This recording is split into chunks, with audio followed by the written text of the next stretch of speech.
you're up in the morning, and I imagine David Goggins going to the coffee maker, stretching out, good morning, sunshine, and you're telling me from eyelids open, there's friction. Yes.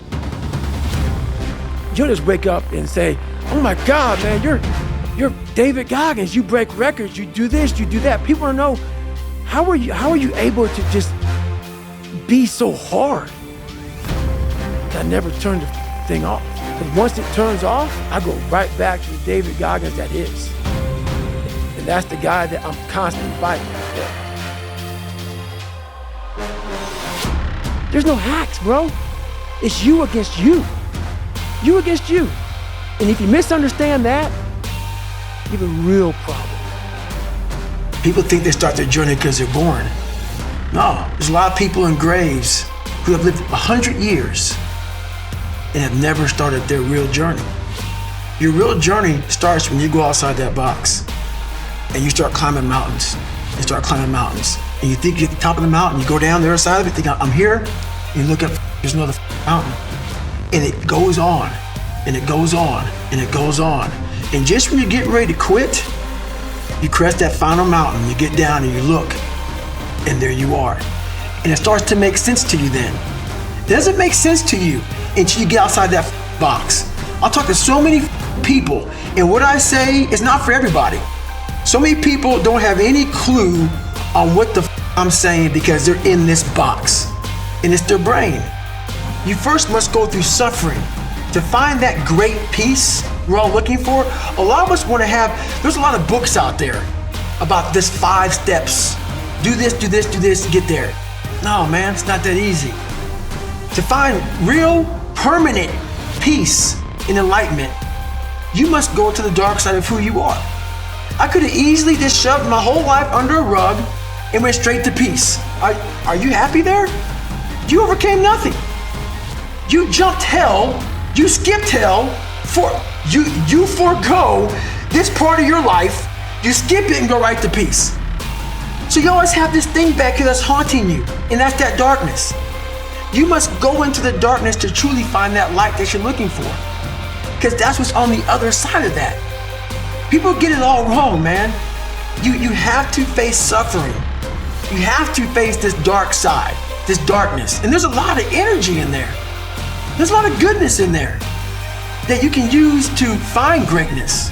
But you cannot find your peace you're looking for in yourself until you've overcome yourself. Perform without purpose. And so many people, they need to have a 5K, a 10K. I need to have a course in front of me. I need to have something in front of me for me to get my ass up and do some shit. And that used to be me. And nowadays, past 20-some years, I don't need purpose. And people miss out on this, man. The purpose, we're all looking for this golden purpose. Is it this? Is it that? Is it making money? Is it my family? The purpose is you. We forget that. Every day I wake up and I don't want to do some shit. I'm like, okay, man, do you want to be a bitch today?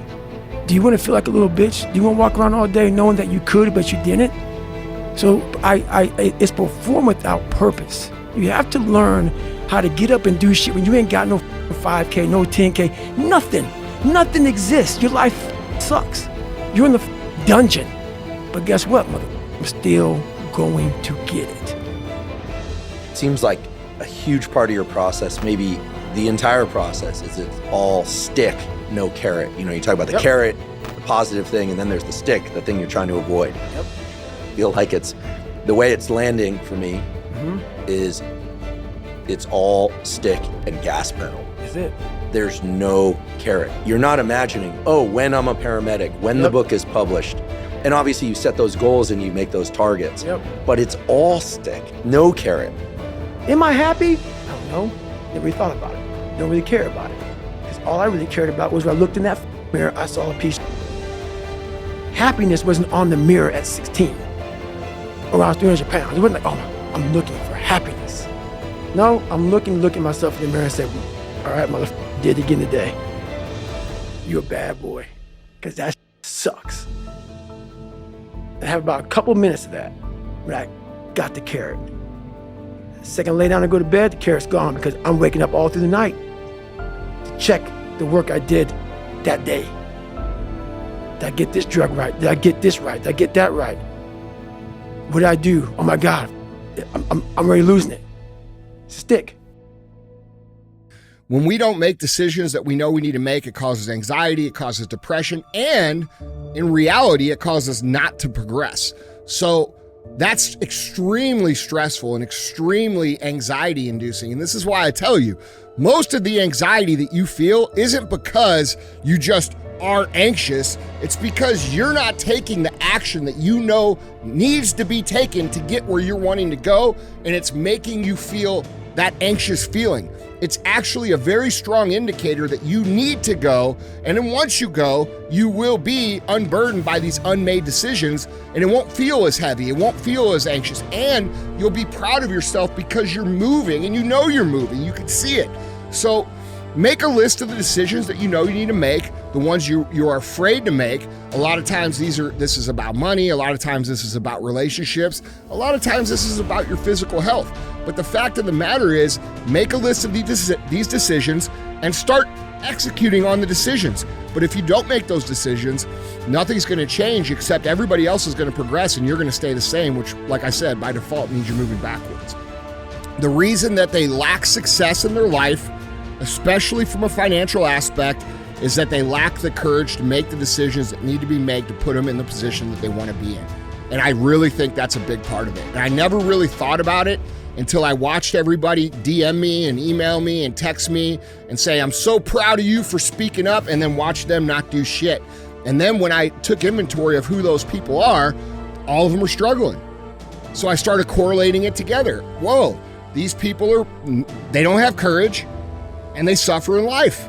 And so I think the courage to make the decisions that you already know need to be made, that your anxiety's telling you need to be made, is one of the biggest things that has to happen for you to be successful. And most people are just not courageous enough to make the decisions that they know that need to be made. And because of that, they don't get anything. They don't get any money. They don't get in shape. They don't get a good partner. They're pissed off at the world. They think the world's screwing them over, when in reality, it's their inaction and their lack of courage that's screwing them over. With every obstacle, I look at it as friction now. Without friction, there is no growth. You have to have friction in your life to grow. So I start looking at all these different things versus the woe is me mentality. Like, oh my God, look at my life. My life's so f***ed up. I come from this family. I'm being beaten. I'm being abused mentally, physically. I start looking at it as the perfect trial ground. So I had to flip it upside down and say, okay, I'm suffering tremendously, mentally. Use this to your advantage versus your disadvantage. So that's what I did. Versus looking at it as like, oh my God, woe is me, I'm never gonna get out of here. I looked at it as, okay, hang on a second. If I can overcome this, if I can find some power in this, some way to get through this, that right there will be the fuel for the rest of my life. And so I found great strength in suffering. Great strength in it because why? Through all of that, it started to callous my mind over the victim's mentality.